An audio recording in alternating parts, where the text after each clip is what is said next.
Yes, I'll make a motion that we have discussion on the Fair Rent Commission. Old business. Item C. Under old business, F. it would be F. old business F. Old business? For F. F. Okay. I'll second the motion for item F, Fair Rent Commission discussion. Great. Open discussion. Does anyone want to talk about that right now? Or we're just talking about the motion, putting it on the agenda? That's the motion. All right, let me just call. All those in favor signify by saying aye. Aye. Any opposed?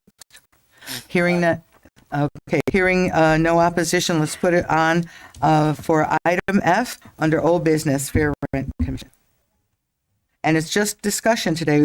There's much to be talked about. So thank you so much, everybody. Madam Chair, Yes, I'm sorry, were you finished? I am finished. Okay.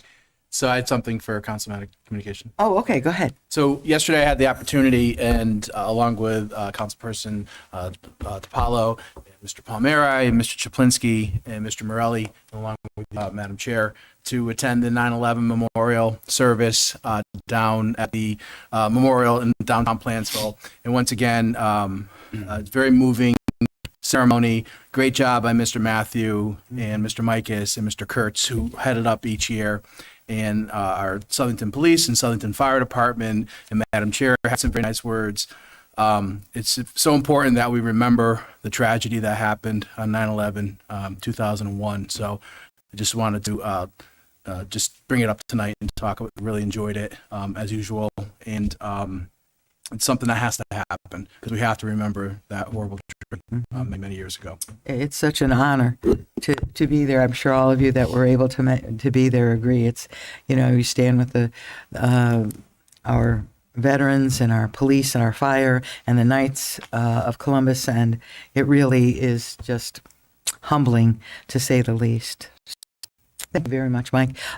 Did you want to? Yes, Paul? Thank you, Madam Chair. Just continuing on the discussion on the Fair Rent Commission,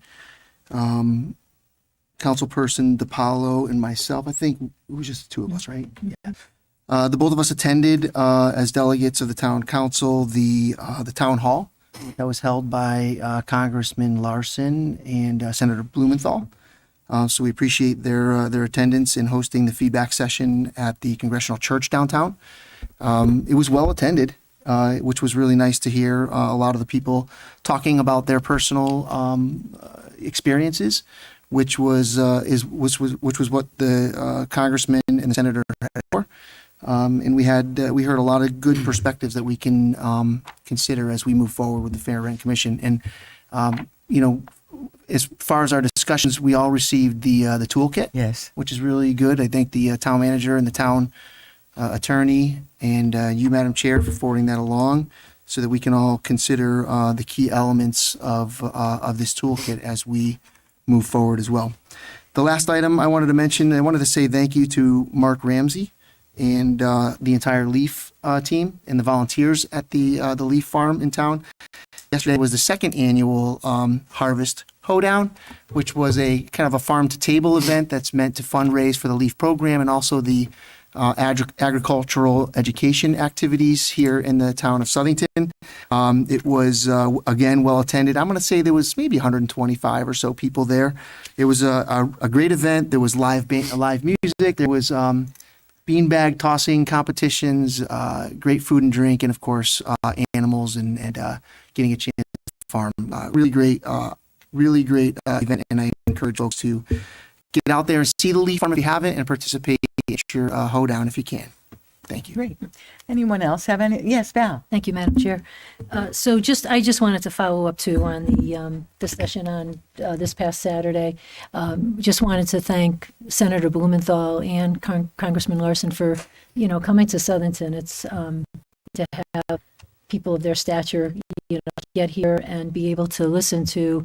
There were a lot of people there from communities, and what's important is that I think Senator Blumenthal made it very clear that this is a national issue, really, with some of these businesses that are buying up the mobile home parks and looking to make some money. So, he was able to give some insight. Obviously, there's going to maybe there would be more legislation coming down the road, in the state could help out with this as well. But just really want to thank them and thank all the did get to the church to be there. And just one other thing, Madam Chair, I think everybody did receive an email from Danielle Dutcher about National Service Dog Month in September. So, being a dog lover and dog owner, it's so important, for, we know with the canine department, things like that, obviously. But there's people out there that will adopt, so much adopt, but foster the dogs that are going to become service dogs. And that's a tough job. It's a difficult job to train these dogs and to get them ready. So she had just reached out to us, just asked if we would recognize, that it is National Service Dog Month. And, I thought that was a nice thing. We should do that. It was wonderful. Thank you, Madam Chair. Thank you. Yes, Chris. Just a couple items. First of all, I want to thank the town manager. A couple months ago, I had mentioned proper signage for the park with the new ordinance. So Mark shared proof. It looks great. So I look forward to seeing those in the park, and I want to thank you for your efforts with that, just to make sure we communicate and take a proactive approach to let residents know. Yep. And the other thing, Tom and I have an apple harvest meeting Wednesday, but we're getting into that season. So just share one thing, because the deadline will pass before our next meeting, and that's for our students in grades 4, 5, and 6. Our annual Granny Apple Fest is open now. So students in grade 5 and 6 can write an essay describing why their grandmother is special to them and why they think their grandmother should be the Granny Apple for this year's festival. And again, the only reason I mention it tonight is because entries are due by September 21st, which is prior to our next council meeting. So I want to make sure residents know if anyone's interested in doing that. Great, great. I'm really getting excited about the Apple Harvest Festival this year. I think it's good. Anybody else? Yeah, Jim? Thank you, Madam Chair. A few weeks ago, I got a email or a text message from Councilman Chaplinsky letting me know that there was a young girl in town who was going to have brain surgery, and that people were planning a car parade to wish her well. And several people showed up that day, and I wanted to thank the clown who volunteered at my request and for supplying me with a duck suit, a Donald Duck suit. Also, it was a tremendous outpouring of support. Her schoolmates, neighbors, family, and friends all showed up. And I just want to say that our prayers, the entire council's prayers and best wishes are with her and her family, and we hope that she has a full and speedy recovery. And that's Mia Falvey. Her parents are Mark and Shauna Falvey. Yeah, sure, of course. Can we also recognize, thank you to the town manager and the chief and the police officers also who came for helping us coordinate the right location and staging for that as well. It's not easy to imagine 100 cars, let alone also manage that and ensure that traffic is still flowing and everybody's safe. So we appreciate on short notice their help and support to get that done. Thank you. She was shocked and extremely appreciative. It was wonderful. Wonderful. Anyone else? I forgot Chris. one more good Yeah, go good ahead. news thing that I forgot. I just want a special commission Lynn Pulowski, who's one of our librarians in town, for winning the 2022 Education and Outreach Programming Award, which is a nationwide award. And this was for her plan and implementing an innovative or creative outreach program for the Southington community, which has a measurable impact on our town. So I just thought that was great to recognize her for receiving a national award, That's bringing it back to wonderful. Southington. Very good. And I wanted to mention one other thing also. And you brought up the police department and their service during that day that we had the parade for Mia. But also on the other side of their job, there's been a burglary in town, and the police officers responded with a canine and and I guess I can say the business was at the new mill, and they all got there, and the canine cornered the the alleged perpetrator. Suspect. The suspect, thank you, yeah. And one of the police officers were right in the pond, up to his waist in the pond, and they caught the guy, and so we'll see. He's charged, but we'll see how that goes. But it just goes to show you there are two sides of the police officers. They are, and the firefighters, I might add too, Chief. That there's that side of them that is so community minded, but don't mess with either the Department of Police or the fire. So I just want to. What's that? Or the canines. Or the canines, for sure. Thank you so much, everybody. If there's nothing else, we'll move on to reports of special committees. Open Space Committee. Thank you for the, Yes. I'm sorry. Go ahead, Jack. Yes, Thank you. So I want to first mention, I'm echoing. No, you're not. Not here. You're not here, you're not, Jack. maybe because of the microphone. On my end, I am. Okay, Yeah, so turn off your volume. Yeah.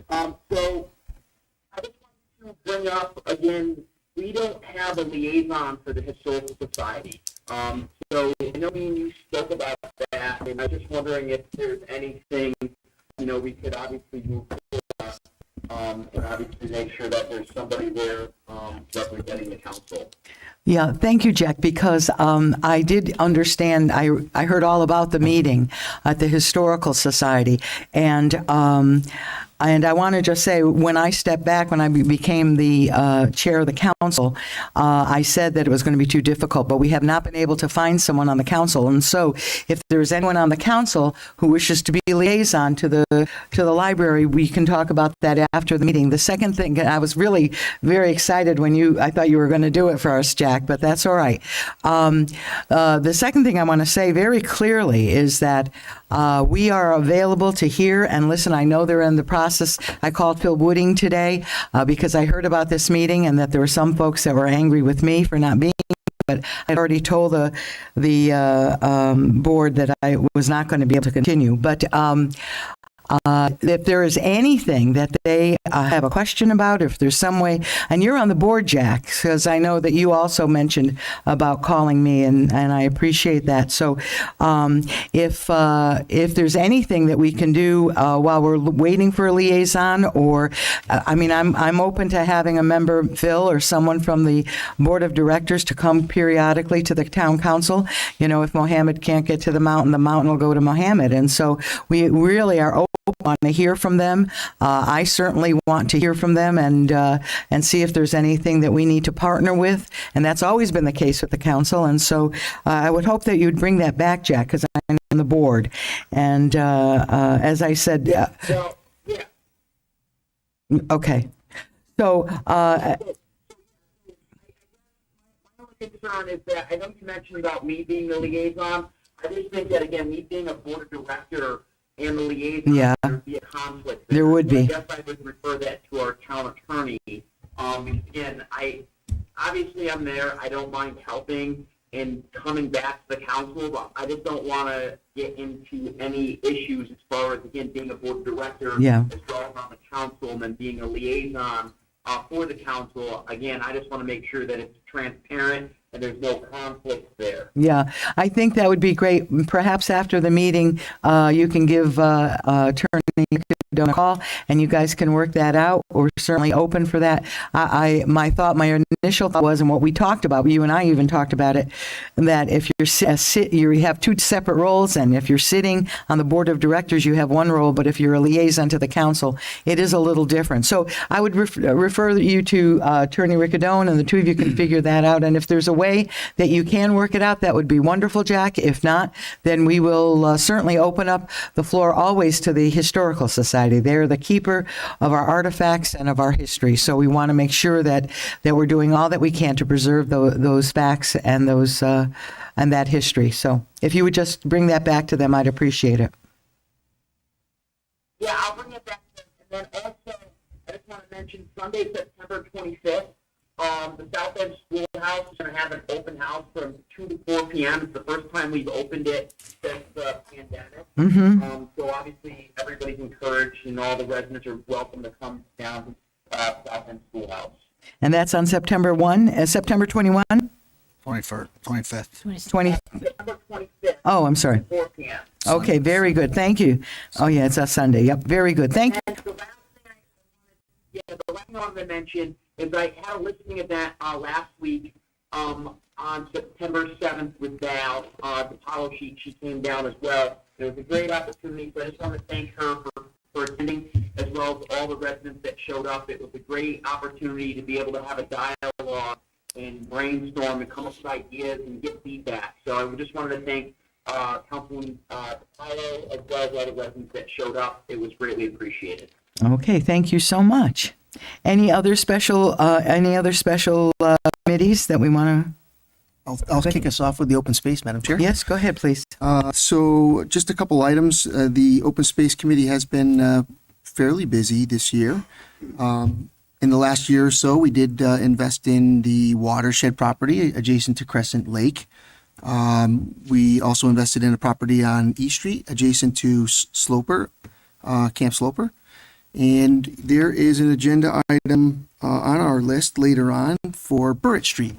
So this parcel is adjacent to Panthorn Park, and will expand our footprint there and secure open space in that area into perpetuity. Lastly, there's two events going on. The month of October, we will have our scavenger hunt in our open space. We are working with town staff to get some information on our website. It's going to be there's going to be some items that we will hide, and we will be encouraging people to get out in our open space and hike certain parcels where there's trails. So look for more info on that. And then I wanted to thank Jen Clock, who's agreed to help us with the month of October. There's going to be late in October. We agreed, Chris, right? Would be after the apple harvest. There's going to be a tour of the historical parcels in town, as well as our key open space parcels, especially some of the new ones. So more to follow on that at our next meeting on the date, but that's going to be the third or fourth week of October. We will give a couple buses and give people an opportunity to get out and see some of the historical pieces in town, as well as open space parcels. And we'll give you a brief history of them. Terrific. That's Thank you, great. Madam Chair. Very good. Before Jim or Chris, anything else on open space? We're good. Thank you. Were you going to also talk about the SOCA event? Oh, yeah. Yeah, please do. That was wonderful. Incredible. That was wonderful. Diane McDevitt, thank you so much. Diane Thompson. Thank you to her and the entire SOCA team, as well as Alexandra Anderson and her sister, who were guest speakers, primarily her sister. There was a Ukrainian women's fundraising event for the Ukrainian women artists at the SOCA event. It was extremely well attended. And I know that a number of people here had gone. There's a number of art pieces from dolls to necklaces and bracelets to paintings and drawings. There's some books that are on their way. And SOCA did a wonderful job of helping to promote these fine Ukrainian women artists who are featuring their pieces in an effort to help them fundraise, for the things that they need as well. So a great collaboration. And all the artwork will be on display, and even the little things that were handmade for sale will be available at SOCA, I believe, until Through October. the apple harvest. Yes. Through the, I was going to say through the apple harvest. Yeah, Yes, it's like October 6th, Middle I think. October. Yeah. So I would encourage anybody who can to get there and and it was so moving. It was incredible. So thank you. Thank you for reminding me. Madam Chair. Okay. Any questions for open space? Hearing none, let's go right into Public Works. Thank you, Madam Chair. We had our meeting last Wednesday, September 7th. A couple of items to note. The parking lot that is going in at Animal Control is being staked out right now. And there was some discussion about currently tying the facility into municipal water. So we discussed that with Mr. Arndt as well. Updates on the parks. The pavilions at Memorial Park are now completed and they look great. Encourage everyone to drive through and take a look. Ms. Turnquist indicated that they're working on draining issues up at the lacrosse fields at Panthorn Park. And I know there was some discussion either here or through social media with regards to some of the trees that were slated to be taken down at Recreation Park. So they revisited. There were about 33 trees along the exit, and some of them are diseased, and they would have to come down. So our tree warden took a better look at it and were able to possibly salvage most of them, but the ones that are coming down do have to come down because of the disease. And Mr. Chaplinsky brought up a great idea that we should let folks know that even though those trees are coming down, we are having a planting that's going to happen eventually. So the trees that do come down, we will be replanting something there. So we're working on a plan right now for that. I'm delighted to report that 2 of the tennis courts at Panthorn Park will be converted into 6 pickleball courts. So we all know the pickleball craze throughout the nation. So I know there's lots of discussion with regards to adding some courts, some actual pickleball courts, instead of converting tennis courts into pickleball courts. So we're all very excited that the folks that go out and play pickleball, like Mr. Shota, can show up now at Panthorn Park once they're finished to show his skills. Just too big for me.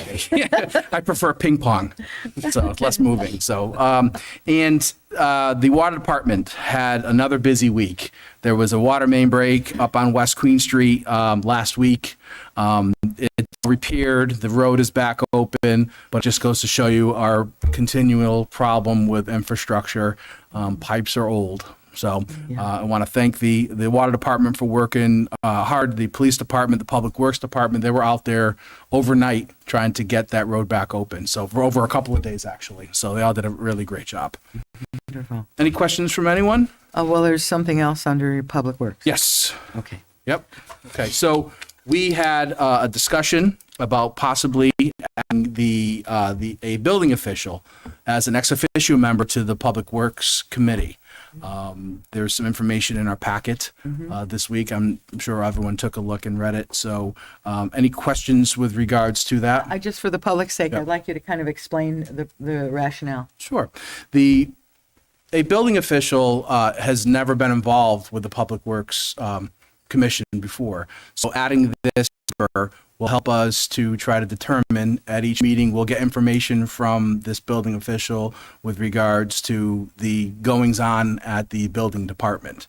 It'll be an opportunity for their delegate to be able to inform us on timelines of applications, what applications are coming in, how busy they are, how slow they are, just basically giving us an update, and then I'll be able to report that to our meetings here at the town council level. So his position would be informational. That's right. Just like it seems like department heads, ex officios, they do and they give the monthly report Yeah. to that. And also makes, we take, if you notice, we took out highway superintendents, we don't have a superintendent. So highway superintendent would be removed and building official would be added. Very good. Any questions of the council on Just a this? quick question. So would it typically be the building director or? I spoke with several months ago, I spoke with the building official when we first started discussing this, and he's excited to go to give an update every month, so Okay. he's pleased about it. Thank you. Any other questions from anyone? Very good. Well, thank you very much, Mike. Library Building Committee. Madam Chair, we met with the state, town manager Shota and myself, Mary Baker from the library board, to review the grant application that we had in place. And at that time, it was agreed that we were going to voluntarily withdraw from the grant. The discussion was around the fact that when we applied for the grant, we had a very specific size of the library square footage and also the book collection size. And that was literally at the bare minimum at the time that we applied. And because of the economic uncertainty we have today, there's no way we can hit that number. So again, I think we were premature in applying for that grant. So rather than take a penalty, we voluntarily withdrew. We have our next meeting scheduled for October 28th, so there's going to be a lag in the meetings. And during that time, the builder that we hired will be doing a formal budget so that when we do meet on the 28th, we'll be able to review the actual numbers and have an actual square foot size. Right now, everything, up until last week, everything was preliminary. And so they had agreed that they would get that done for us by the 28th. Very good. Any questions? Yeah, come on, Chris.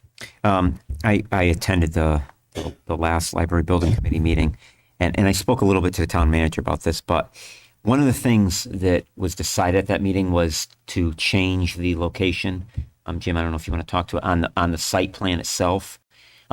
So I'm just concerned because if there's a better location, then why wasn't that the original plan put forward?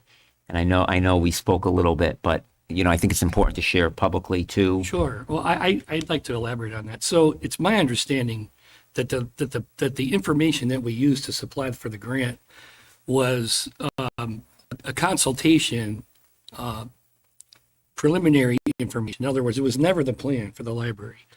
So that information used, and it placed the library at the opposite end of the current location, the south side of the library, in a position where it was determined by the library board that was not the most efficient. The building committee had lengthy discussions about cost and size and location, and it was determined that the center of the lot, primarily on Route 10, would be the least expensive, most efficient site for the library. And so, again, because of the pressure for finance, it was decided that would be the optimal place to place the building. And again, even until the last meeting, we never really officially agreed that would be the site. So we did do that. Once we knew we weren't going to go for the grant, because the location was part of the grant, we didn't actually make the change until that last meeting. Right. So you saw that we had an official vote. So I guess my question then is, what the cost, the total price tag, was that including the location that was in the plan that was submitted? It was. So again, this was preliminary 3 years, the information that we used. So the size, location, and even the descriptive information was all aged. Okay. I completely am in favor of the location. I have no objection to that. Again, my only concern was, why wasn't that on the original plan if that's the best location?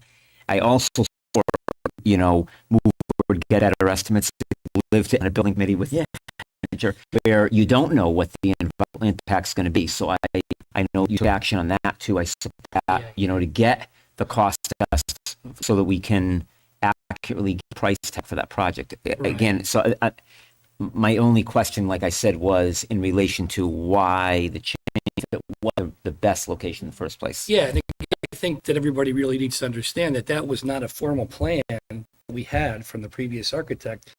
It was the result of a consulting agreement for the library board to make a recommendation on what we could and couldn't do, or what we should do. So that recommendation was to put the library at that location. However, I believe, if I'm not wrong, there's a water detention basin there we put a lot of money into. Yeah. It was mainly cost, obviously. Yeah. To build it up against the building and put all the retaining walls in. Right. It would have really reduced the square footage. So I think, But that's a good point. So then my follow-up question then is, if that's going to save costs for the project, what will that do for the overall price tag now? Well, so again, That's what That's you why- have in front.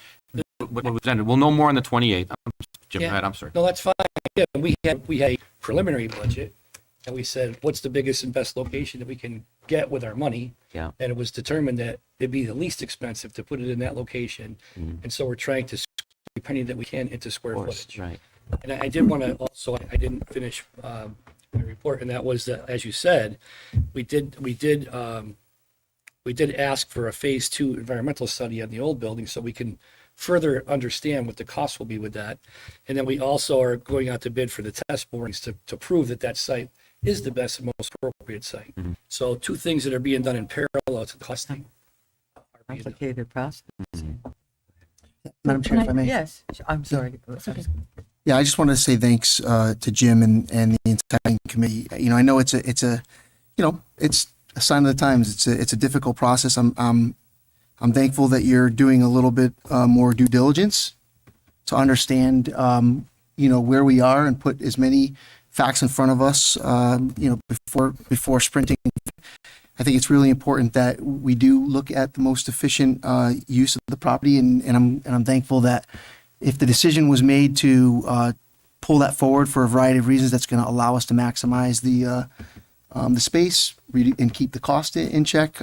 That's the name of the game right now. We're under a lot of cost pressures with the inflation that's going on right now, and I appreciate all of the due diligence you're doing to methodically step through this. So I know it's not easy.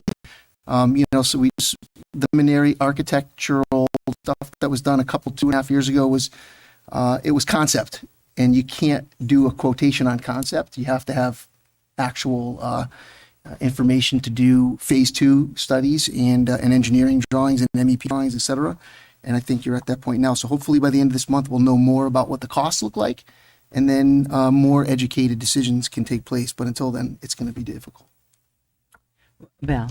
So I just wanted to ask, Jim, is the date, was it September 28th or October 28th? I'm sorry, I made a mistake. It's September. It's September 28th. Yes. Okay. So, that'll be for September 28th, we're going to know better. Are we going to know better what the cost per square footage We're would going to be? have a line by line budget with every item in that budget. Yep. And then we'll be able to scrub that budget and say, well, if we get rid of this and we add that, this is what we can do. So until that happens, we really are only guessing at the Square footage. size. Exactly. So that date, then we're going to know better what we could be moving forward with for square footage. We'll be able to have some intelligent conversations about, is highlight worth two square or not, right?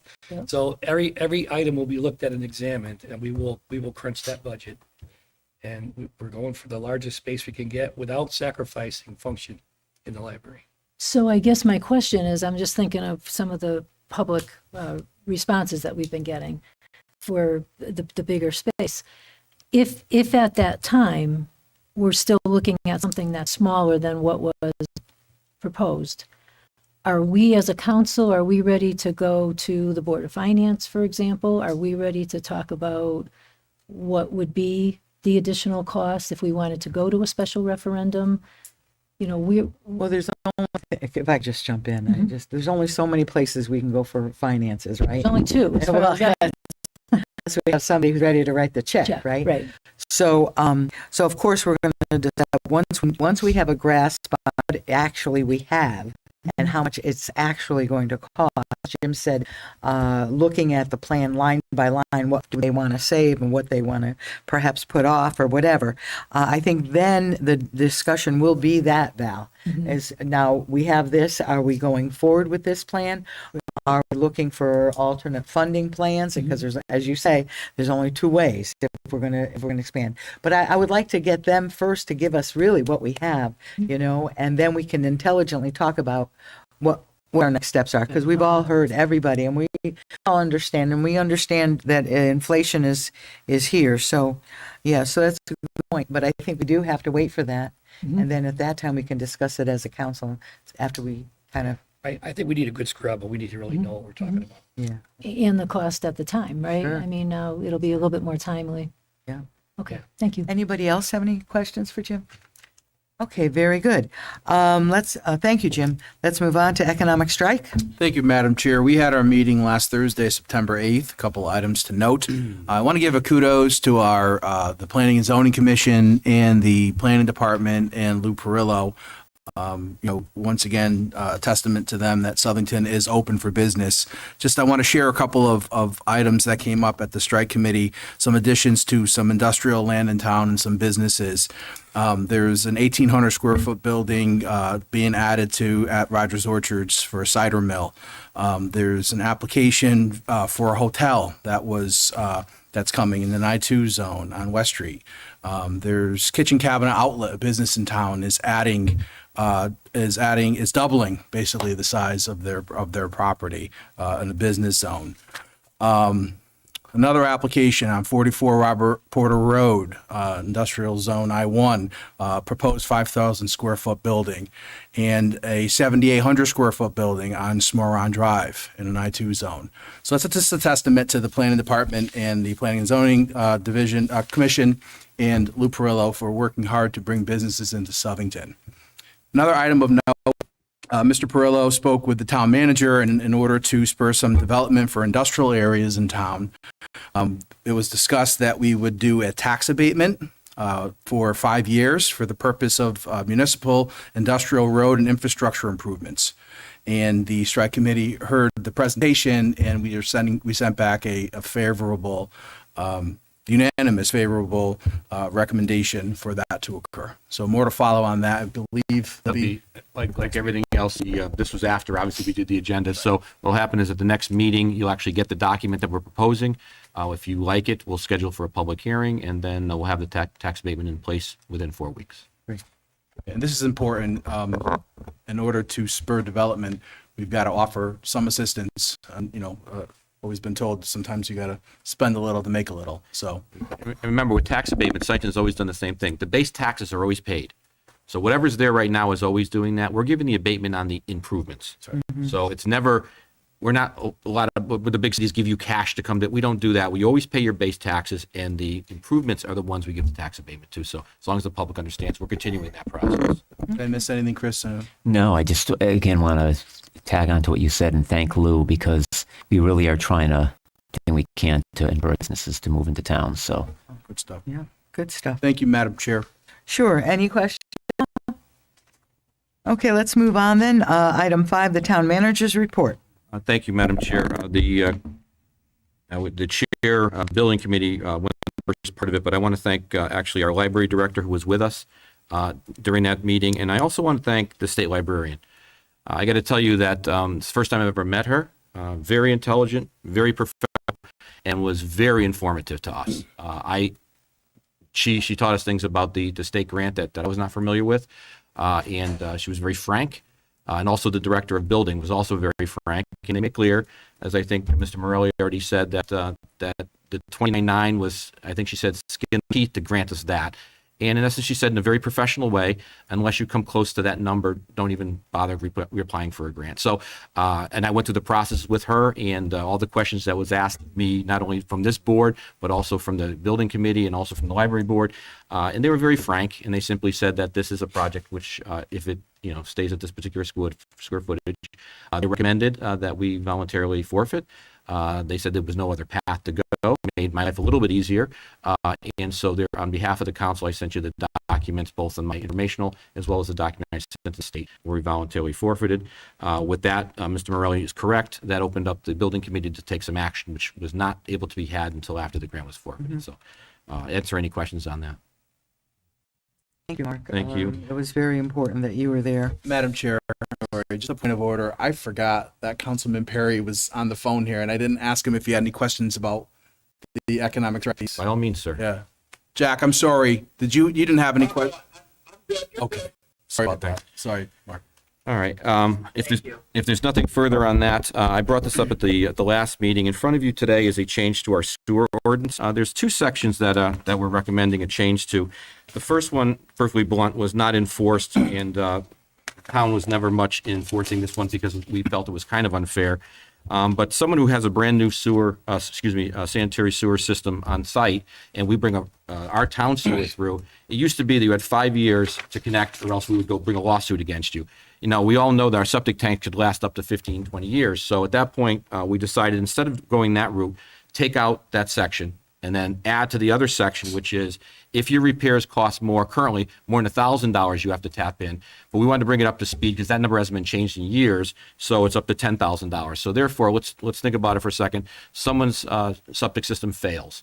If it costs $5,000 to fix it, even though they have sewers in front of their house, they can still fix it. If it costs $20,000, then they're going to have to abandon that and tie into the town sewer system. Thank you. So I think it's fair to everybody. I would like to hear Bill, did you speak on this at all? Yeah, no, I think it's one of those. I mean, it was 1998. We're using a $1,000 number. I think $10,000 is fair, and I think really there is a public policy behind getting onto septic or getting onto sewer, and I agree with that. But the issue here is that one of the most common failures is your diverter box, and a diverter box probably was $1,000 in 1998. It's around $5,000-6,000 now. So I think we protected ourselves not only for today, but for the next couple of years too. So I think it's one of those housekeeping items, but it's going to help out someone from the community who's trying to sell their home who doesn't have $40,000 for to hook up if they live in off the street. Very good. Val, do you want to add anything else? No, I agree. I Okay, agree very with that. good. Okay, anyone else have any questions on this matter? Okay, hearing none. Mark, go ahead. Madam Chair, I'd ask our new finance director, Mr. Bose, can you come up, please? Mr. Bose has has been the comptroller for the city of Wallingford for many years. Before that, he was our finance director. Like a bad penny. I'm happy to say he also volunteered for boards in town, and he's been a very good citizen of the town of Southington, and I welcome him back. He and I worked together for many years ago, and I'm looking forward in our two new roles. Obviously, I have a new role, and he is now our finance director. So for many years to come, I welcome Mr. Bose, our new finance director. James, Jim, tell us thank about you so yourself. much. Thank you, Mark. Appreciate that. Thank you, Mark, very much. But I feel like Michael Corleone in The Godfather. Every time I'm out, they drag me back. But no, thank you, Mark, seriously. And council members, thank you for the invitation tonight and the welcome. I appreciate it. And I look forward to working with so far what seems to be a great staff up in the accounting office, very professional staff, and the department heads, a few of them that I that I have met. It seems like it's going to be a very, very, very positive experience. And I hope I've learned a couple of things in 31 years of doing this, and hopefully can assist the town manager, the council, finance board, and the other department heads, hopefully to keep this town a great place. My wife and I have called this town our home for the last close to 28 years now. Our children went to schools here, as Mr. Palmieri knows. There was other folks on the council that I think I've gotten to know. Tom, and of course, Vicky, I've known you for 30 plus years. So I thank you, and we're gonna do our best.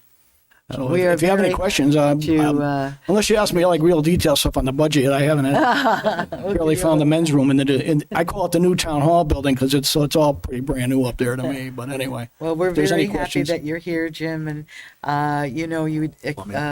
you distinguished yourself your first run, and so it only goes up from there. So thank you so much. We really appreciate it. I appreciate that, Madam Chair. Thank you. care. And Thank you, Jim. thank you, council members. Thank you. Thank you. Madam Chair, this is kind of a bittersweet moment for certainly me and most of us. This gentleman has served the town of Southington for 30-odd years. Started as a lowly volunteer, and now he's way up there and made the chief. He's done a fantastic job with our fire department. Personally, he's been a very good friend to me in my office. We work very close together, but I'd like to have him come up. Chief James Paul, please step up.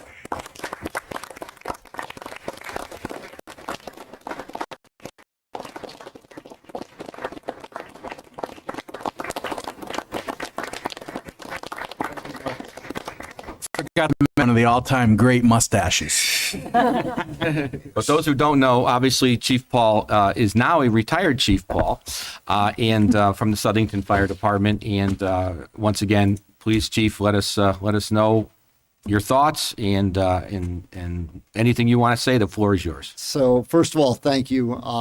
It's only been the weekend, so I'll let you know in a couple of weeks. Hasn't really settled in. Really, the first one I need to thank is my wife. Ellie sits behind me. She's been with me for 30 years. She's wonderful. We have 3 kids. You've heard it all before in public safety, how much they've suffered with me on the job. But they are true heroes along with everybody that I got to serve with. I have had the great privilege to work with an unbelievable staff. The leadership that is going to continue is wonderful.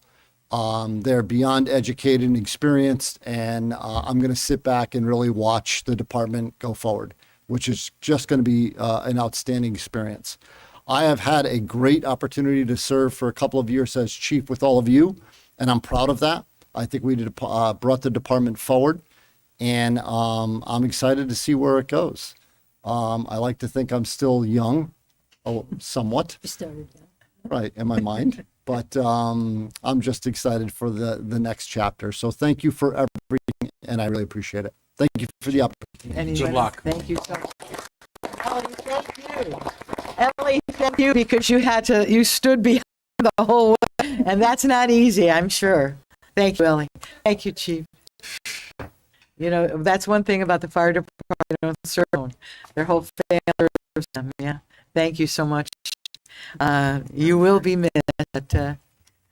Madam Chair, that's my report, and we do not have executive session time. Okay, very good. Thank you. Town's attorney report, please. Thank you, Madam Chair.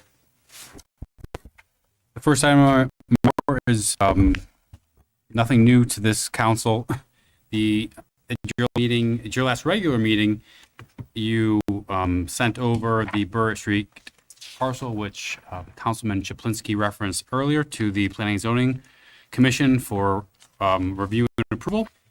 They did it unanimously at their last meeting, and it's in front of you tonight for action to formally approve the contract to allow Mr. Shota to sign it on behalf of the town, and then for the town to close on it.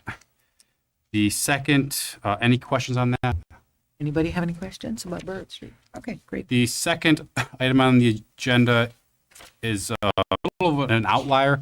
Typically, my office with the assessor and Mr. Shota negotiates and handles tax appeals. However, this current tax appeal from Lake Compounds requires by state statute the town council to vote on it. In your packet is my recommendation to approve the proposed settlement with Lake Compounds for their personal property taxes for 2 years. It's a $7,500 abatement for each individual year, so $15,000 in total. That's an abatement. It's not a reduction in the assessed value at all. So it's a pure cash $7,500 coming off of the town's bottom line each year. It has the full support of our outside counsel, who is very well versed and has represented Bristol as well as in Lake Compounds issues in the past. And I'm asking for this town council's support, and so I can settle the case. I'll take any questions. Otherwise, that's everything Any I have. questions, Val? Madam Chair, Alex, just a quick question. So in your memorandum, it says the $7,500 per year tax abatement, but the judgment, the stipulation does not say per year, and I don't know if that needs to be corrected. So it's they reference the 2 years. Just so that it's clear, that would be, I mean, that would be to our benefit, obviously. It would be, but so under paragraph 3, they reference the October 1st, 2020 and the October 1st, 2021. Right. I So will- you feel comfortable with that? I'm comfortable, but I'll Okay. have our council add in some language to make it very clear that it's 7,500 per year. Right. Absolutely. And that was just they threw a number at them and, I won't get into litigation strategy, but we proposed that number. They didn't, and they accepted they it. accepted it. Okay, great. And it's something that we all feel from the town side is extremely fair to the town. Fair. And it's much less costly than litigating this. Litigating it, right, at the end. right. No, thank you. I think it's good. Bill? I apologize, Alex. I know you offered an opportunity for us to ask this, but out of curiosity, so what is the theory of obsolescence in connection with like amusement parks? I don't I see the statement here, but give me the, what is it? Like, why? I know it's a novel theory. There's no case of like, what is it? It's just that amusement parks are going down, or what? No, the argument is, and it's only been recognized in a handful of states, predominantly California, because they have a lot of amusement parks there, is that amusement park rides deserve a faster depreciation than any depreciation of any other item, almost like a computer or something that goes down really quickly, because they have to keep rebuilding rides in order to keep the public engaged. If they don't keep putting new rides in and replacing them if they don't keep cycling them through, then their tenants and their attractions are going to drop. So that's the argument. It's not recognized in Connecticut whatsoever. There's nothing in the statutes that recognizes it, nor is there anything in case law that recognizes it. So we're purposely in the stipulation talking that this doesn't apply to it at all. And the statute that we're using, it only applies to 2 theme parks in the state of Connecticut, Lake Compounds being one, Lake Quassapag being the other. So it's a very novel, and that's why you have to vote on it. Any other questions? Exactly. Okay, thank you. You're welcome.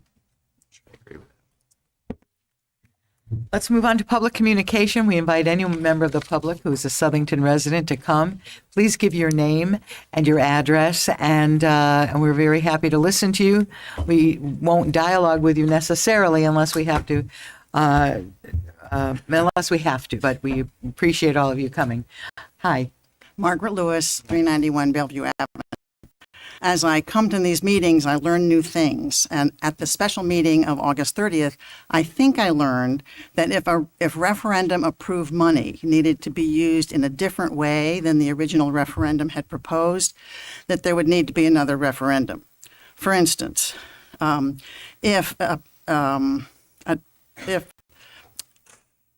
another referendum would then be needed if a renovated existing library with an addition costing approximately 17 million were to be built, another referendum would be required. And if that's the case, then surely another referendum is required for a new library of 24,000 rather than 30,000 square feet. That reduction of 6,000 square feet uses the $17 million in a significantly different way than the original referendum proposed. And apparently the State Library Board thought so too. So it seems to me that another referendum is required, hopefully to be held in the early spring of 2023, so that we could submit another grant request to the State Library Board in June of 2023.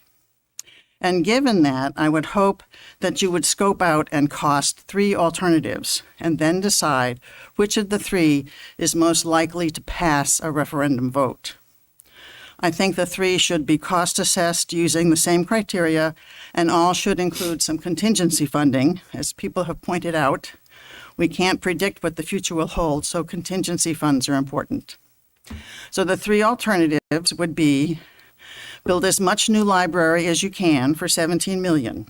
It may be a library of 24,000 feet, might be less once contingency funds are figured in. 2, build an addition and renovate the existing library to a size of 30,000 square feet. And 3, to build a new library of 30,000 square feet. I really appreciate the work already done relative to the first alternative.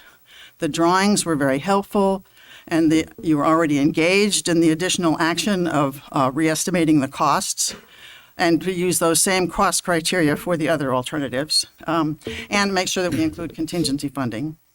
And I would really hope that you would get new drawings for the second alternative to renovate and expand the existing library to 30,000 square feet. And then when estimating the cost, consider that the cost of a renovated square foot may be less than the cost of a new square foot, especially given the increasing cost of materials. This alternative may cost more than 17 million, especially when including contingency funding, but maybe not.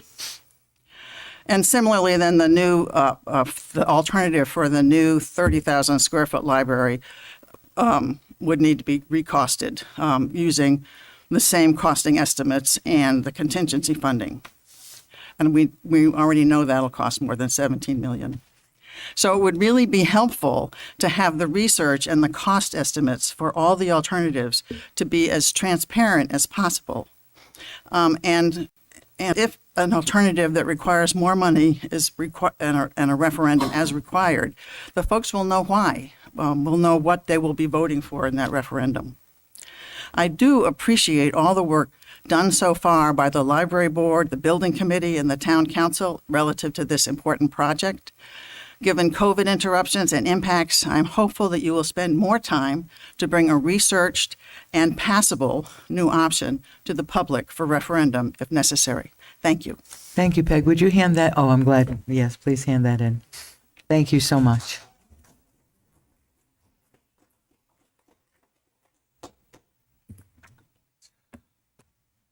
Good evening. Good evening. Kenneth D. Delory, 43 Riverside Drive, Southington.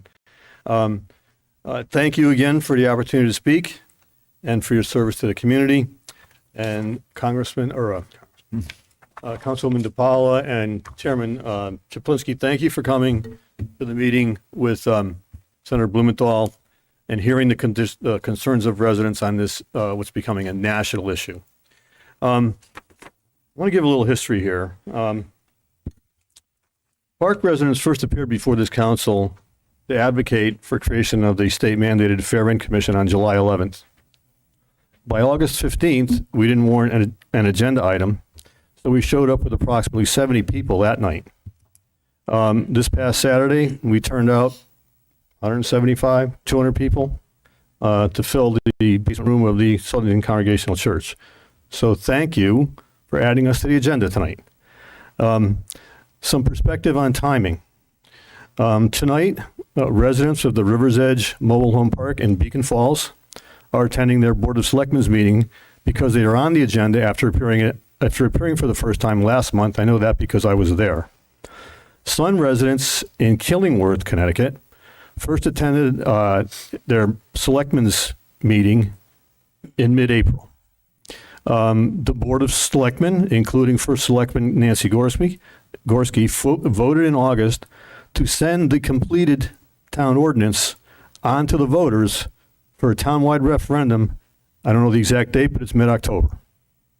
That's 6 months from the first time somebody appeared to advocate for it in Killingworth to a town vote.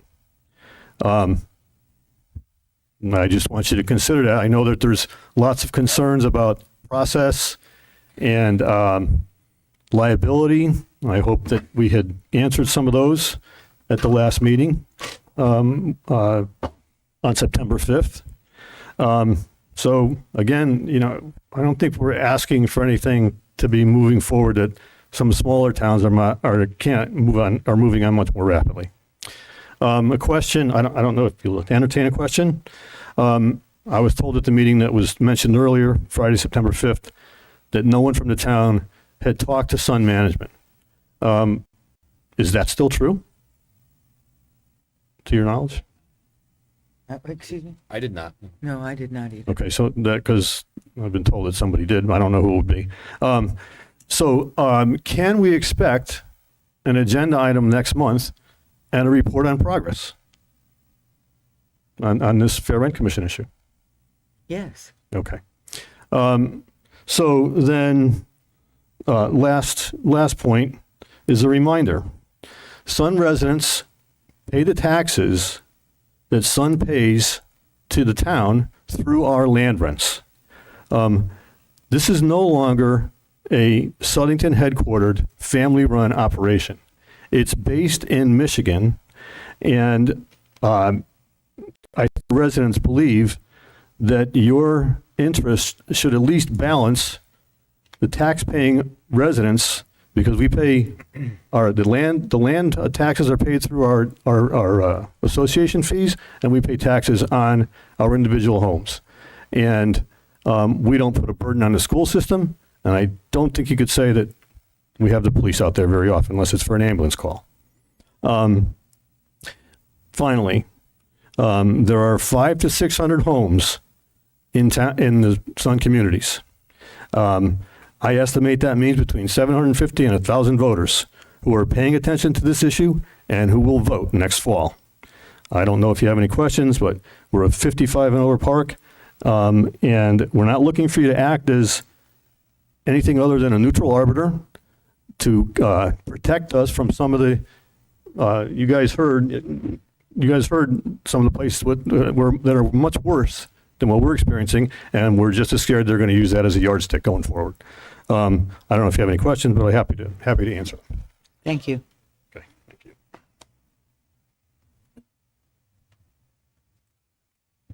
I'm Loretta Giddix. I live at 34 Red Oak Drive in Southington. I'm going to give you a little bit of the personal part of this rent commission. The current owners are imposing large rent increases on existing senior homeowners, simultaneously reducing the services they were promised when they bought into their communities. These are things like repaving of roads, repair of septic systems, drainage issues, tree trimming and removal, and many maintenance services. Though these are referred to as 55-plus communities, they consist mostly of elderly people, population seeking affordable retirement as they live out their lives on fixed incomes.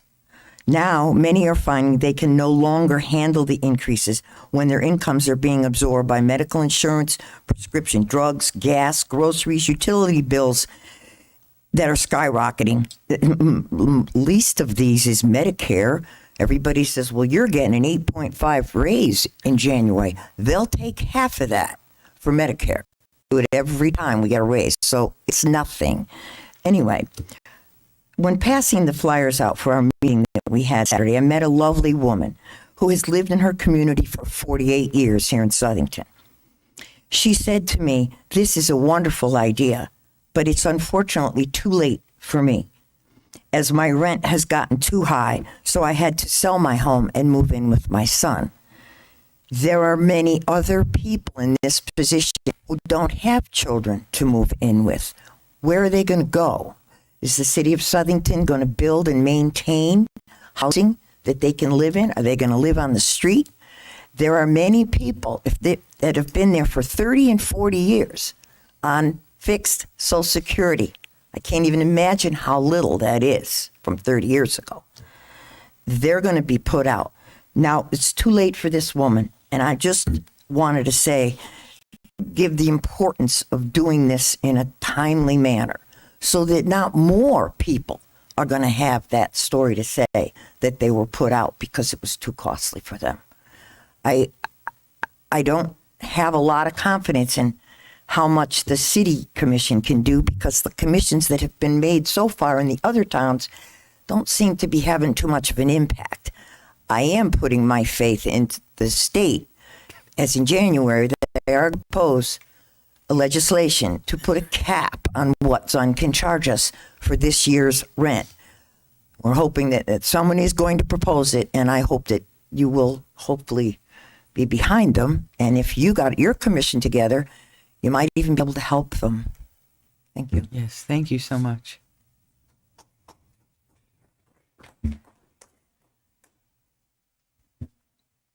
Batiste Sombic, 40 Richmond Court.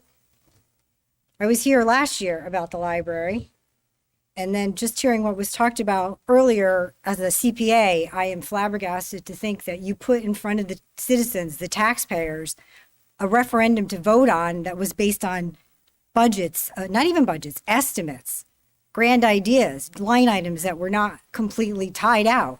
That's just, as a businesswoman, that is just appalling to me. So these are my concerns.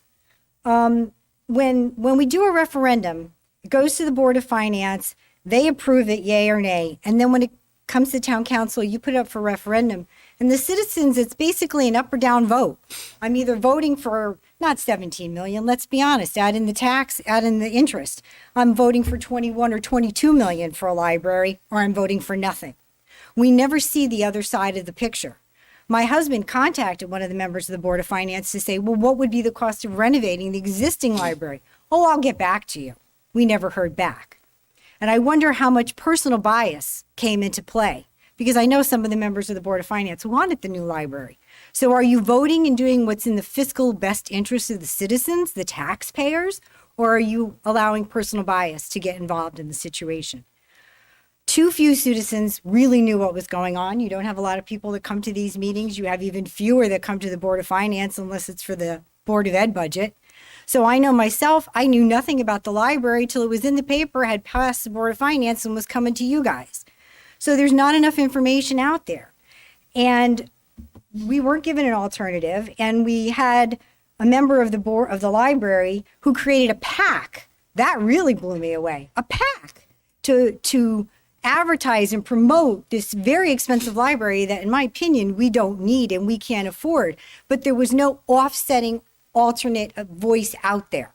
In politics, you always hear both sides of the argument. There's really no both sides of the argument being heard here. So again, I'm either voting for $22 million on a 30,000 square foot library that this little town doesn't need, or I'm saying, poo on you, you get nothing. There's no information being given out there for us to make a really solid, well thought out decision. So as you're looking at this again, there are questions I have. How many citizens, how many taxpayers use the library on a regular basis? Is it 50%? That's okay. Is it 20%? Are you asking 80% of the citizens to pick up the tab for something that only 20% of the citizens are using? Who's actually using the library? And what is the purpose of the library? I remember in my day with my kids, when they were little, it was all the little toddler stuff to keep your kid busy while your other child was in school. And then when my children got older, it was Boy Scout meetings to work on his Eagle project, or for my daughter, it was tutoring. If that's the primary focus, then the library should be created, and the library we have could be reconfigured and renovated. for a much better price to serve that need. People aren't going to the library for books. You're doing your research online. Even back when my daughter, who's now 26, when she was in high school, she had a research project. We're part of the interregional library council or organization. So we sent to East Hartford for the reference library books that she needed, and they came here. So it's not like we need stacks and stacks of books anymore. So what is the library really being used for? And do we really need 30,000 square feet? And again, as my other taxpayer said, what is the cost of renovating and upgrading the existing building, expanding it, making it ADA accessible, making it have what we need, but not spending 20-something million dollars, which I'm sure now is going to be probably closer to $30 million. I am the controller of a manufacturing company. My purchasing manager buys a product today. He's quoted a price today, and he's told, doesn't mean that's going to be the price when it ships out the door in 6 weeks. So given our current situation, and I don't see it getting better anytime soon, what is this going to cost? And can we really afford it? Especially given what's coming down the line, which I think is maybe still out there in the conversation, is all the elementary schools that need to be renovated. So you've got elementary schools that need to be renovated, some of which, again, you're saying beyond renovation, tear them down. That's another $150 million. At what point do you make this town so expensive that you've priced out the lower and the middle working class citizens? I look to you to be fiscally responsible. I am fiscally responsible. I am fiscally conservative. It is very upsetting to me to think that as much as I struggle and keep my house in order, I am living in a town that spends money without really thinking, is this, as my father, my late father, who was a banker, would say, there's what you want and there's what you need. We may want a 30,000 square foot library, but do we need a 30,000 square foot library? I know I can't afford any more taxes. Thank you so much.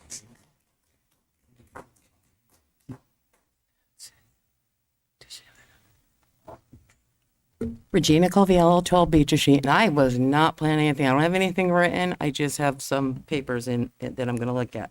And every one of you that talked, you're all right. Every single one of these people. And if you notice, our meetings are getting bigger and more people are coming out, and that's really important. And I probably hit almost every one of these conversations somehow. It's, but earlier you were talking about the library. If you go on the Southington Public Library site, they date and they put, I can read, but I can't see with these. They put dates of papers, every article that went in every paper before the referendum, everything.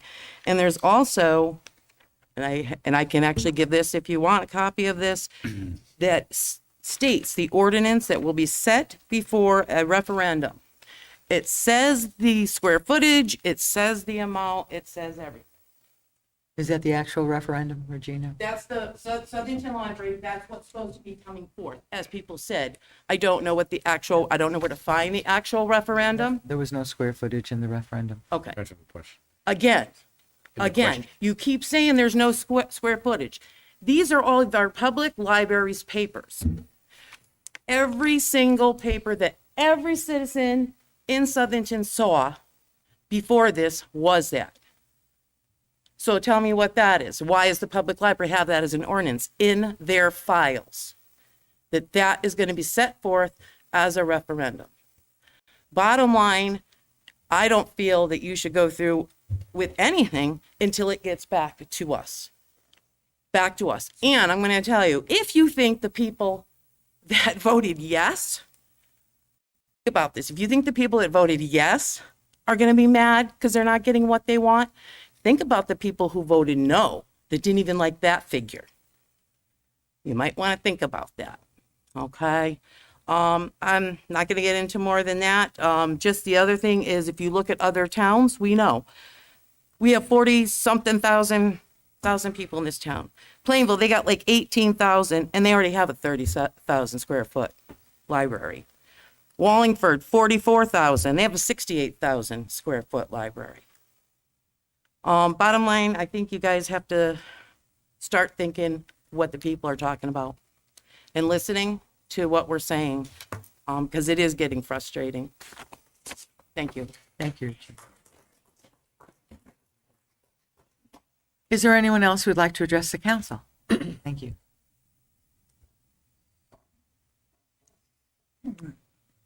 Good evening, ladies and gentlemen. My name's Bill Majak, and I live in the Sun community at Two Meadow Road. I moved to Southington 2 years ago from New Britain. I downsized. I was looking for a home that I didn't have to climb stairs, that was affordable in my price range, and I wound up buying a new home on Two Meadow Road.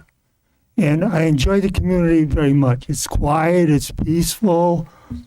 People are fine. We can walk our dogs. Compared to where I lived in New Britain, it's a different planet. My question is, at Saturday's meeting, after the meeting, someone said to me, I don't know if it was Dave or not, that Sun Communities did not buy Jensen. They merged with them. And I don't know if that is true or not. And that they merged into some intermediary corporation. And then that intermediary corporation merged with Sun Communities. And my question is, Sun Communities, which is headquartered in Michigan, acquired the 3 communities here in Southington, and that's a lot of land, a lot of property. Were there any type of conveyance taxes or conveyance fees paid by Sun Communities to Southington? Madam Clerk, do you remember? We were looking, this gentleman here was in researching that, and we did not find anything that showed that they paid conveyance tax. You know, we're looking at a lot of land, and there's a few dollars there that, if there are applicable conveyance fees, they should be paid to the town of Southington. So that's all I have to say, and thank you. Thank you so much for coming. Is there anyone else?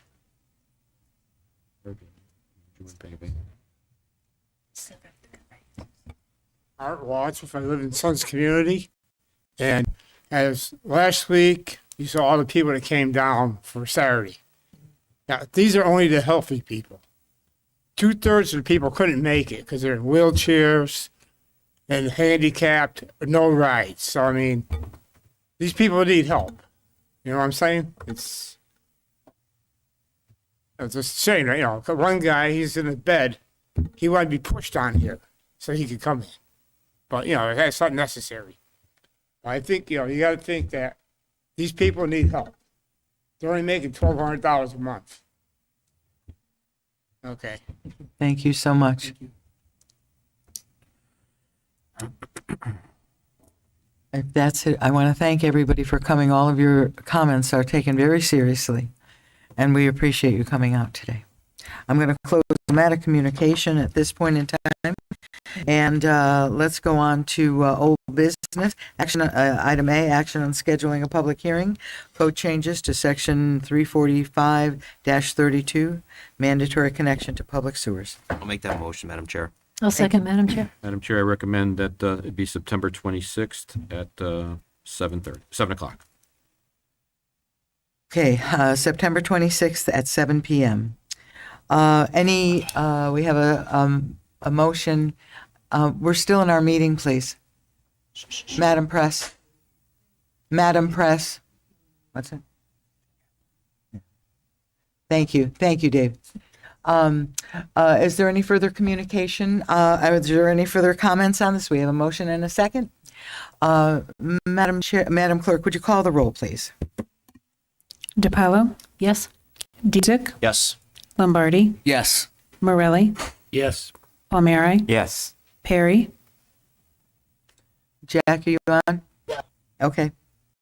Chaplinsky? Yes. Del Santo? Yes. Triano? Yes. Passes unanimously. Item B, action on the 824 proposed for open space Burt Street contract. Madam Chair, I'll make a motion to approve the 824. Thank you, Paul. I'll Is there a second. second? Thank you, Chris. So we have a motion and a second. Any comments on that? Hearing none, Madam Clerk, would you please move it? Move the motion. Move it. DiPaolo, Yes? Petzik, Yes. Lombardi, Yes. Morelli, Yes. Palmieri, Yes. Perry. Yeah. Chaplinsky, Yes. Del Santo. Yes. Triano. Yes. Item C, action on Burritt Street contract. Madam Chair, I'd like to make a motion to approve the contract, please. Okay. Second, Madam Chair. And there's a second by Mike Del Santo. Is there any comments? Yes, Madam Chair, I'd just like to make one comment and thank the DiAgostino family for their willingness to work with the town to preserve this land. I think it's, the price that we had and the discussions that we had were fruitful. And I think that this is a testament to their willingness to preserve what I would categorize as very important land for the town of Southington. So thank you to the family. Very good. Any Madam other- Chair. Yes, go ahead. Just want to thank the Open Space Committee and Mr. Chaplinsky, his crew there. They're just killing it with the open space. It's good stuff. It is good stuff. All right, could we call the roll, please, Madam Clerk? DiPaolo, Yes? Petzik, Yes. Lombardi, Yes. Morelli, Yes. Palmieri, Yes. Perry. Yeah. Chaplinsky, Yes. Del Santo, Yes. Triano. Yes, thank you. Item D, action on Festival Fun Parks LLC, General Statute Section 12-81P, tax abatement. Madam Chair, I'll make a motion to approve. Thank you, Mike. Is there a second? I'll second that, Madam Chair. Okay, there's a second. Any discussion on this? Hearing none, and because it is about a tax abatement, Madam Clerk, I'm going to ask you to call the roll again. DiPaolo, Yes? Petzik, Yes. Yes. Morelli, Yes. Palmieri, Yes. Perry. Yeah. Chaplinsky, Yes. Del Santo. Yes. Triano. Yes, thank you, everyone.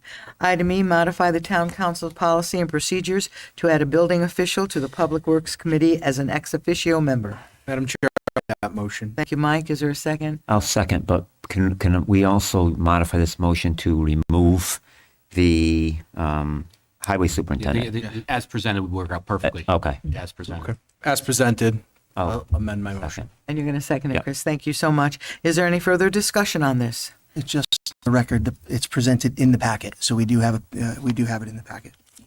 Okay. If there's no further discussion, I think we could just do a voice vote on this.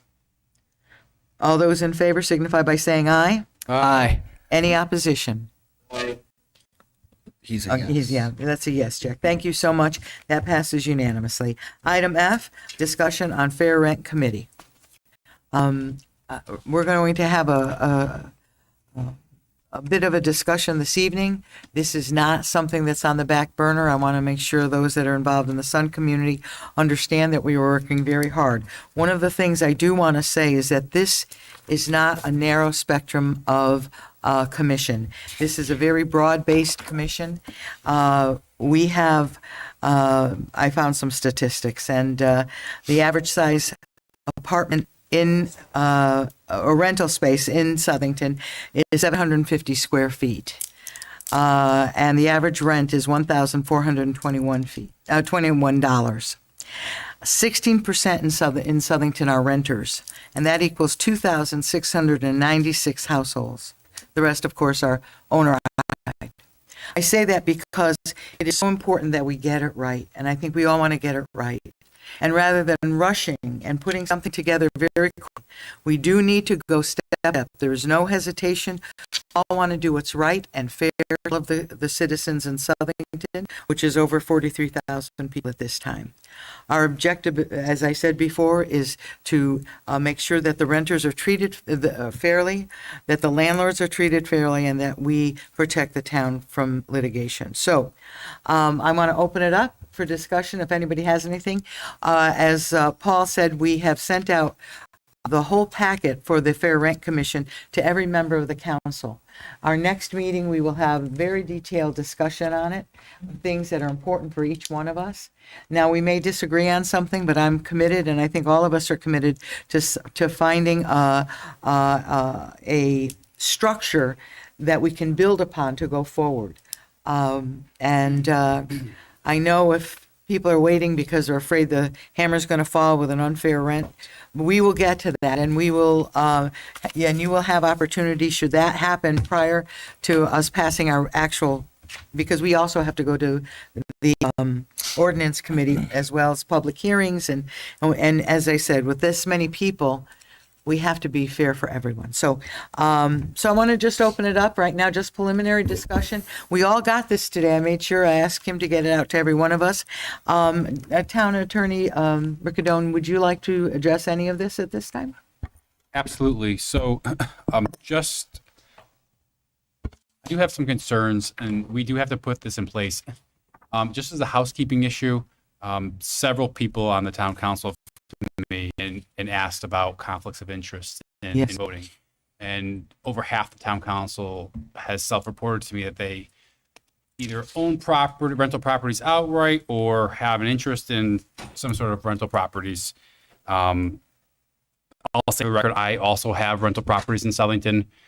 So I've discussed with the town manager, and we're going to get an outside opinion from an outside of Southington attorney to give us a full ethics review on what we can and can't discuss on.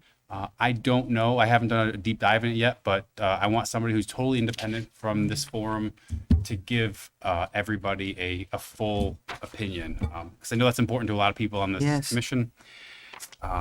And just the one thing that Alex, can I have a question on that? Absolutely. Madam Chair, if that's Yes, okay? of course, go ahead. Can you also make sure that when you do that, Alex, that you're also in the discussions of the requests, it's not just council for discussion and for voting, but also the ordinance committee, because I think, there's going to be people who may get involved at the ordinance level that have not only just input, discussion, and then voting as well. Correct. So there may be different levels of engagement in different boards. Thanks. And then the one thing I will talk about is the statute itself has two parts to it. There's a mandatory part, which every town has to adopt certain parts. And then there's permissive parts, which the statute allows the towns to adopt. And just so this council's clear, there's three things that you have to adopt by next July. The first is you have to start a fair rent commission. The second one is you have to have the number of people, the members, and the term length. And the third is you need to identify the language in the state statutes when you create this commission. So those are the bare minimums you have to have. The bare minimums which the commission is empowered to do are three things. They're to make studies, investigations, conduct hearings, and receive complaints relative to rental charges on housing accommodations. Those are the three things that you cannot divert from. You have to empower the rent commission that you are going to create to do. Everything above that is permissive, and this body or the ordinance committee will make recommendations on what you want to empower that commission to do. Thank you. Madam Clerk, would you just, when the transcription goes, that those items are really verbatim in our minutes, if you would, because that's very important. Thank you. Anyone else have anything to say? Madam Now? Chair, Yeah. yeah, I just wanted to maybe bring up a few points that I've just been thinking about. So I guess though, Alex, that raises the conflicts does raise a question. So I wonder because it does raise it at the council level and the ordinance committee level. So can you look into maybe what other towns are done in order to set up their commission? Back to conflicts or just what they're doing? Well, Just like a general I think the report? first step is, I mean, we're at a point right now where we need to even get the commission established. So if there's going to be conflicts, we have to address that. Absolutely. Absolutely. So my recommendation is before you take any substantive discussion on it, I'd want an opinion letter just to protect everybody. So who is that going to be from? Mr. Schroeder is recommended an outside Southington attorney that I know very well. Plainville town attorney, who we're going to ask to review and draft that for us. Okay. Before we get off, can I just ask a related question? Of course. What happens if the majority of the town council, who is the governing body, I mean, this is news to me, hearing you say that there's I no Chris. conflicts, potential You're going conflicts. on. We don't know if it's a conflict. I'm already on the committee. I can't go. Right, so we don't know if it's a conflict, We don't number know. one. So Right. let's, And so my let's- job is to protect this you're- body, so. You're gonna, so we get the, hopefully that, two, gonna ask for an expedited. yeah. And Because that's myself, important. I don't have a conflict, so that's why I don't want to Oh give a my lot goodness. of. I want to give the bare bones to you and not give anything past bare. And can I ask the statute, is it for residential only property? Yes, commercial. So it's not commercial. Okay, so that helps. Okay.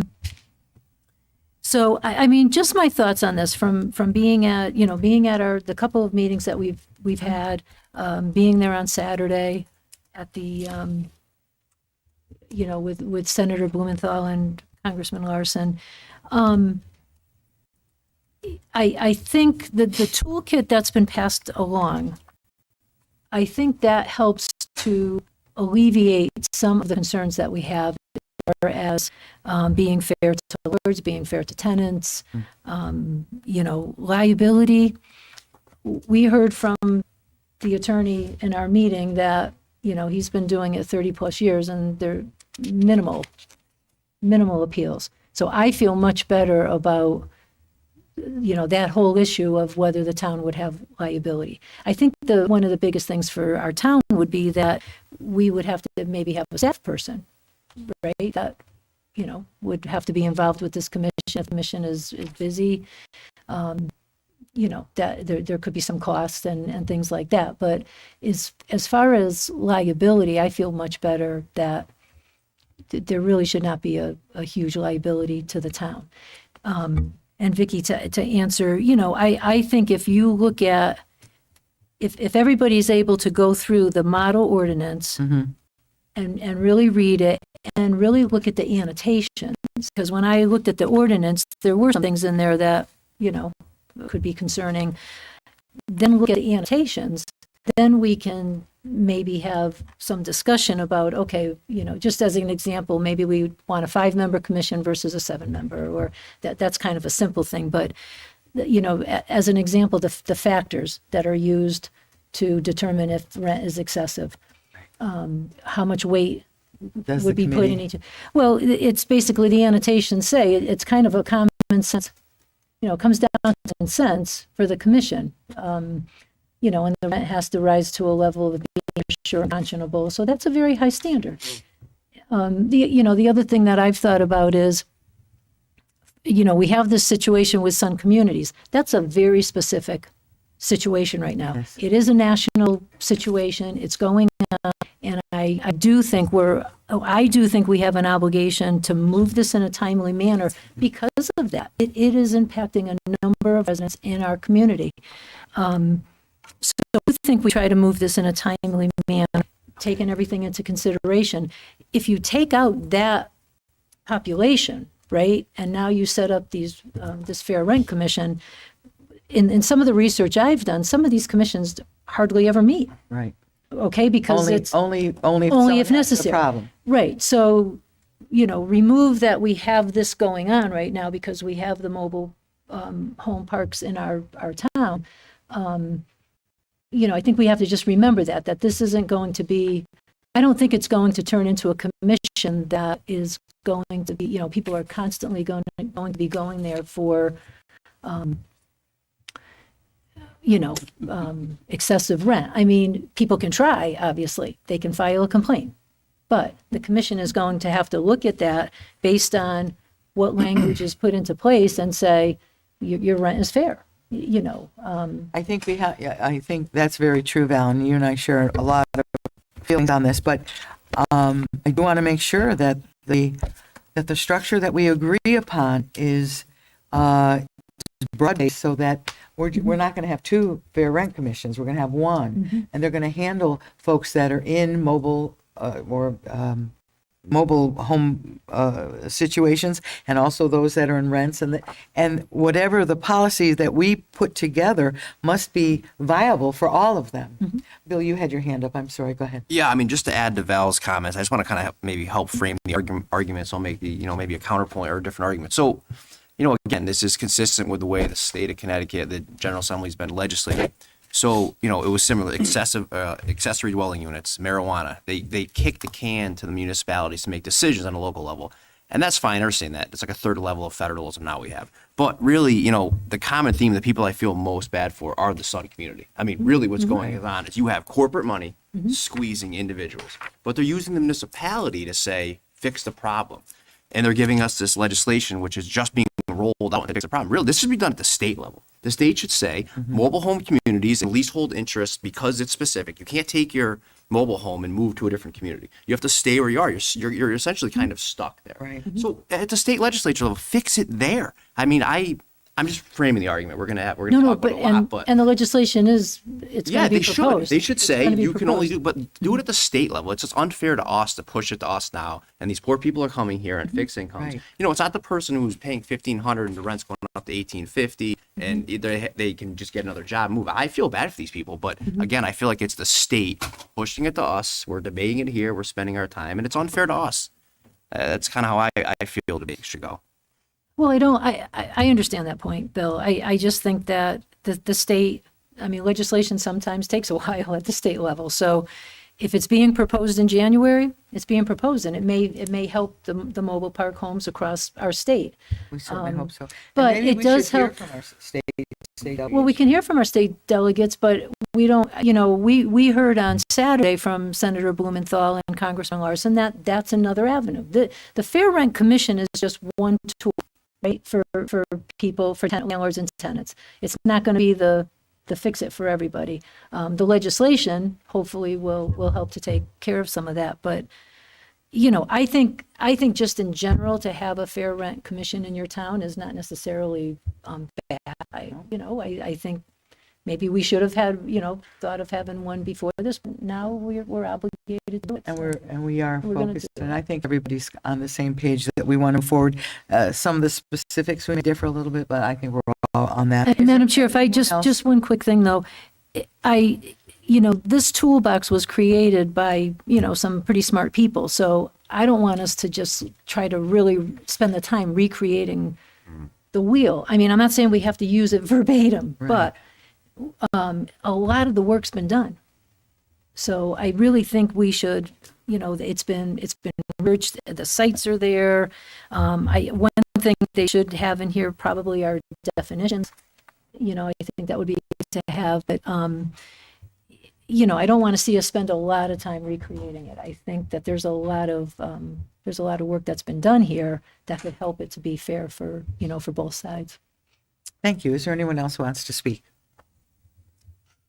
Jack, did you want to say anything? Thank you, Jack. All right. Thank you, everybody. What I would ask you to do is, Chairwoman, I would ask you to read over all of the information and be prepared next time we get together to kind of hone in on a few things. Just in our discussion here, I'm sure that there are different sides of everything that we're going to be listening to and hearing and discussing. So if we could at least do that, just keep a copy of the packet of information that we all received. Thank you.